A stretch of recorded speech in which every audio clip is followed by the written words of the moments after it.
بسم الله الرحمن الرحيم. الحمد لله والصلاة والسلام على رسول الله صلى الله عليه وسلم.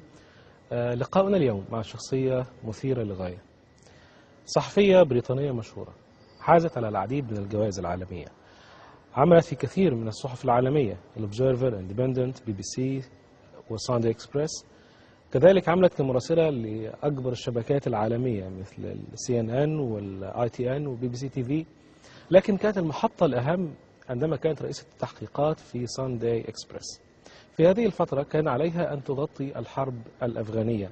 الكلام ده كان سنة 2001، 28 سبتمبر 2001.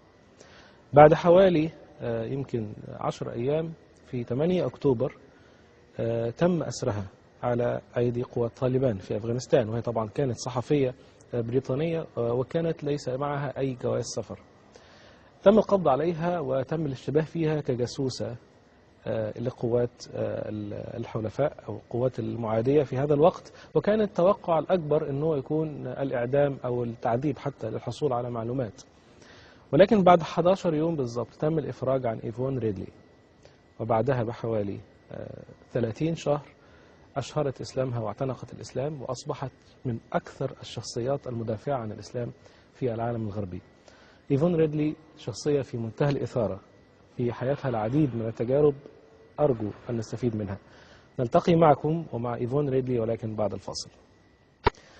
Mrs. Yvonne, thank you so much for joining us today. My pleasure. It was really so interesting when I made my homework and when I made a simple search on the net about Yvonne Ridley. I was really astonished about what I have read about your experience and your story. So shall we start from the beginning? And when I mean beginning, I mean the beginning of this story of Afghanistan and the Taliban issue. So tell me when it started and how it started.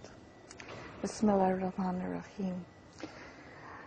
My story began just after 9/11, an event which shocked the world, a criminal act. And I was sent by my newspaper to Pakistan. More than 3,000 of the world's media had gathered there, and we were waiting for the start of the war between America and Afghanistan.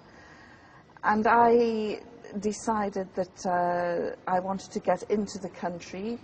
The Taliban spiritual leader, Mullah Omar, had expelled all of the Western journalists, and I tried to get in through legitimate means by applying for a visa, but every time I went to the embassy it was refused, and after the third refusal I thought I will sneak in under cover of the all-enveloping blue burqa or chador, and that is exactly what I did. And on September the 26th, I went in with two guides, one from the NWFP province in Pakistan and another one who was born in Afghanistan, and we journeyed into Afghanistan through the Khyber Pass, down into the Dust Bowl, which is Torkham, and across into Afghanistan. And wearing that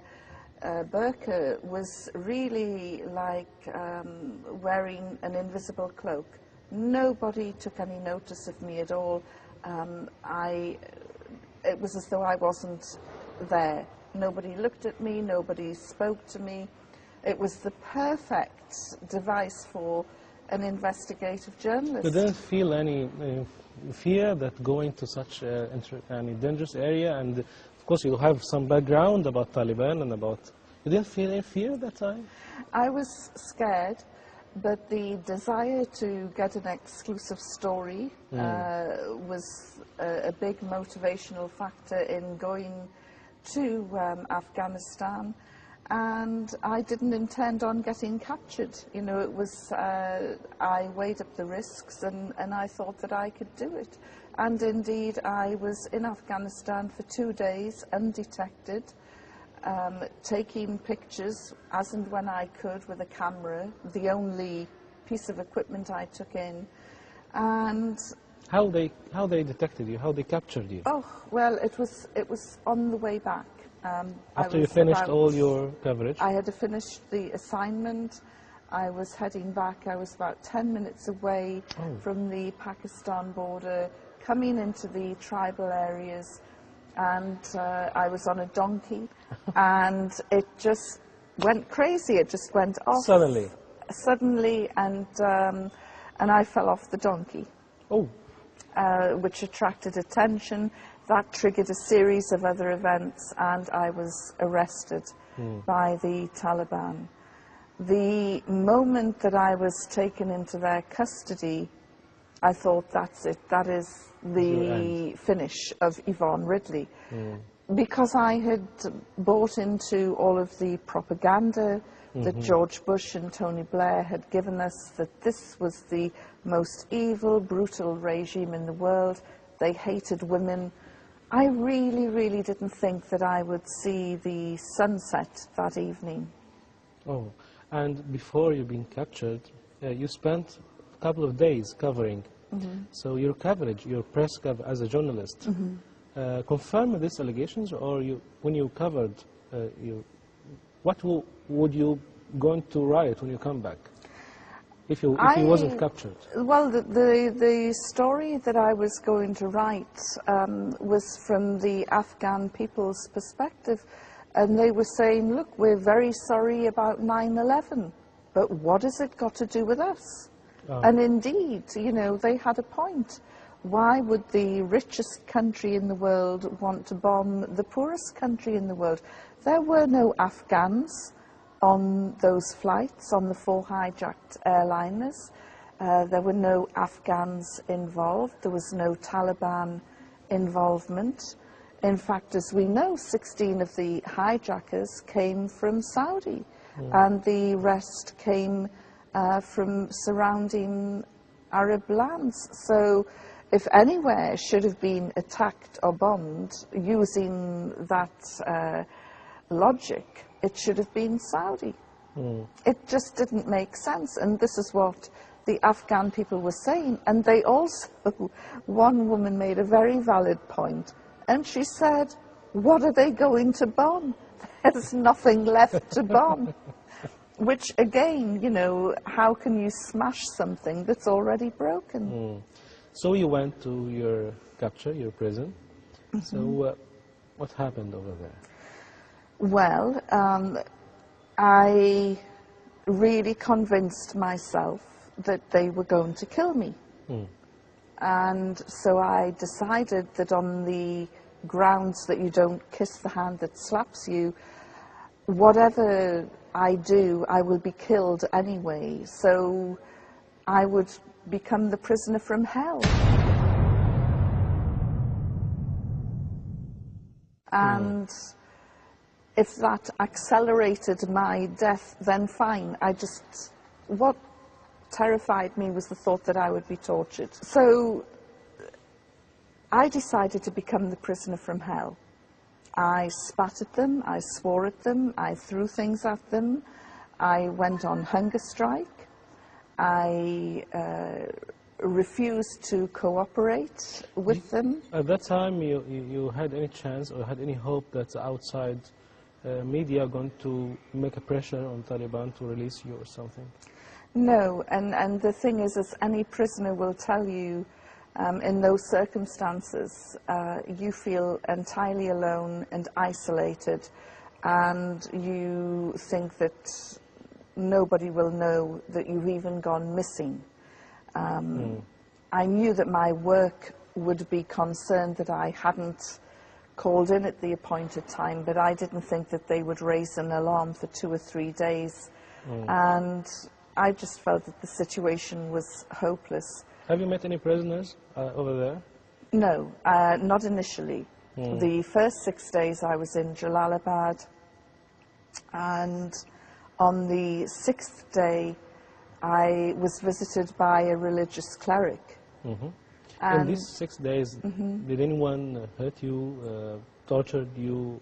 No, despite my very bad behavior, they were perfect gentlemen. They were very courteous and very respectful. And I thought, what's wrong with these people? I know that they're brutal and evil, Yeah. and they're pretending to be nice to me, but I'm not going to be fooled by this. And so I continued being abusive. And the more tending to be nice to me, but I'm not going to be fooled by this. And so I continued being abusive. And the more abusive and aggressive I became, the kinder and nicer they became. And I thought, what is going on here? These are very devious people. They're using tactics to try and play with my mind. And what they kept saying to me was, why are you angry? You are our guest, you are our sister, we want you to be happy. And I thought, there's something strange. I had no idea. I thought it was a tactic of theirs to... Yes, naturally. Yeah. So I didn't trust them at all. On the 6th day, I was visited by a religious cleric. That really did frighten me because I had avoided talking about religion for 6 days. And there I was confronted by this man who asked me, invited me to convert to Islam. I said, I can't make such a life-changing decision while I'm in prison, but if you let me go, I promise I will read your holy book and I will study Islam when I get back to London. At this moment, you meant this promise, or just you just said it to get away? I would have promised to have learned Swahili backwards if only they would let me go. And so I would have made this, I would have promised anything, just let me go.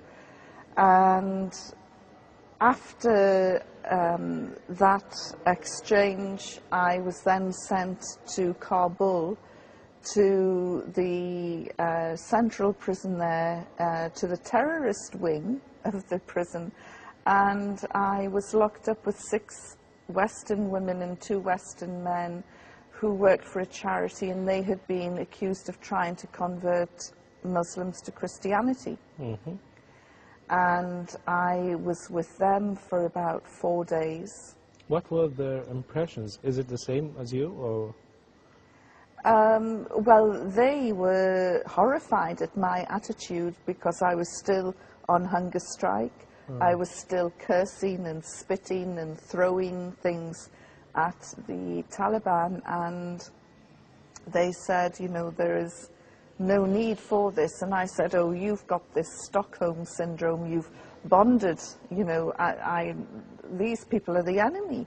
You know, you do what you want to do, but let me handle this my way.